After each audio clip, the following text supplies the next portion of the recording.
Though the First World War is famous for its trench warfare, some of its most fascinating battles happened in the air, and many a pilot came to be seen as a national hero due to their success.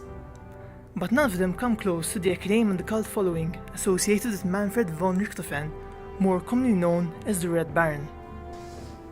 The Red Baron was born in 1892 to a noble Prussian family, and despite his fame as a pilot, his military career actually started off on the Russian front in a cavalry unit.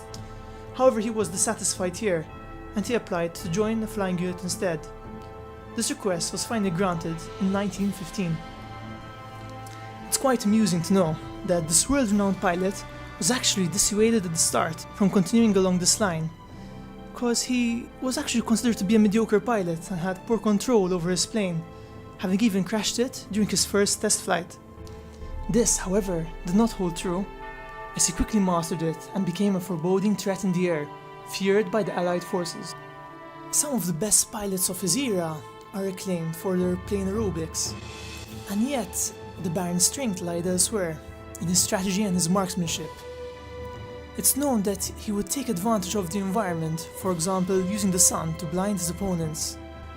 For each confirmed kill he had, he actually ordered a silver cup, with the date and type of plane engraved onto it, and he actually managed to keep this up for the rest of his kills, though he had to stop shortly at 60 because of the dwindling silver supply in Germany.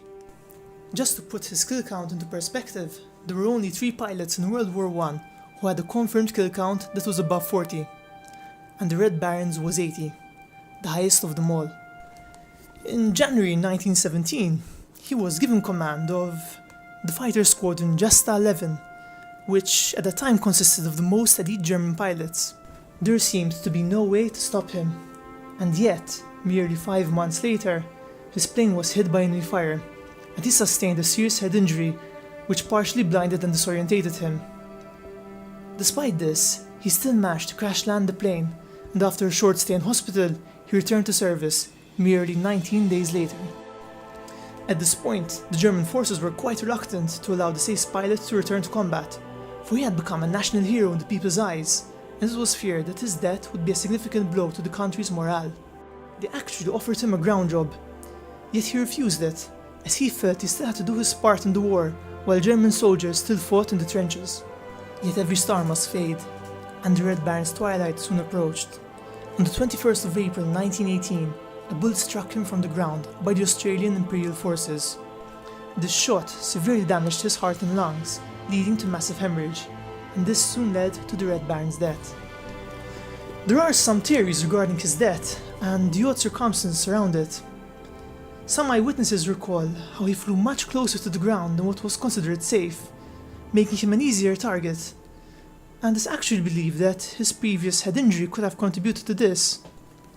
For after his accident, his friends noticed a change in his temperament and that the strategist inside him dimmed somewhat into a more impulsive figure. This is not altogether uncommon with brain injuries, and it could explain his poor judgment, which was so unlike him.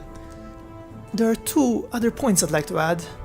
Firstly, that the Red Baron's name came from his spontaneous decision to paint his plane red, and that this eventually came to be his squadron's colors, partly to make his plane less conspicuous to the enemy. Also, to give credit where credit is due, at that time the German planes were considered inferior to the Allies' counterpart, and thus the success that the Red Baron managed to achieve, despite the odds being totally against him, truly earns him the reputation as one of the greatest ace fighter pilots that ever lived. As always, thanks for watching. If you're new here, feel free to subscribe, and if you've got any questions, just leave a comment below. Thanks.